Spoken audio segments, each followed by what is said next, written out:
I don't know of any organization that can sustain holding dogs for maybe 7 months. We desperately need flight volunteers to help bring rescue dogs like these home to Vancouver. Rescue organizations that help overseas dogs are warning a virtual freeze on international travel is making their job nearly impossible, even though dog rescue operations are on the list of essential travel allowed by the Canadian government.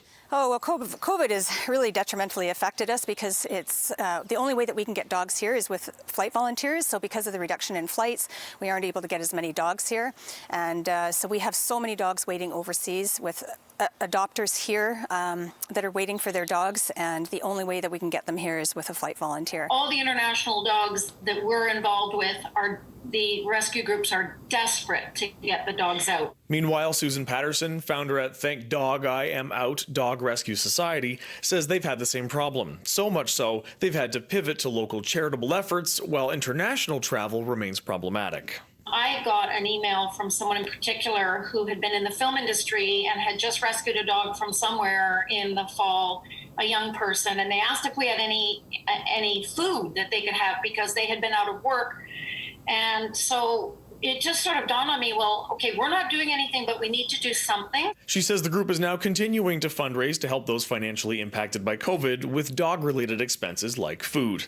Mary Beth saying Loved at Last Dog Rescue plans to continue with international efforts. There's so little hope for the dogs that we work with. And I mean, here in Canada, we love our dogs. We treat our dogs like family members.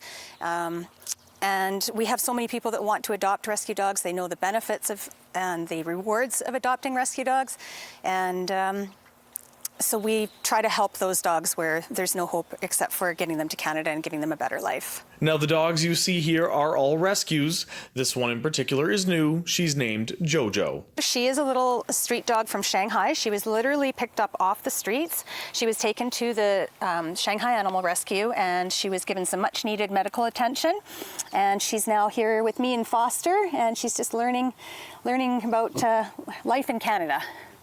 We really need to get the word out about flight volunteers and how rewarding it is. It's no cost, very little hassle, putting the word out to people in places like Shanghai, Tehran, Seoul, and that are coming to Vancouver or even Seattle, and that would be willing to add a piece of luggage as to their existing ticket. Mary Beth tells us in the last 5 years they've saved over 1,500 dogs, 425 just last year. In Langley, David Zura, City News.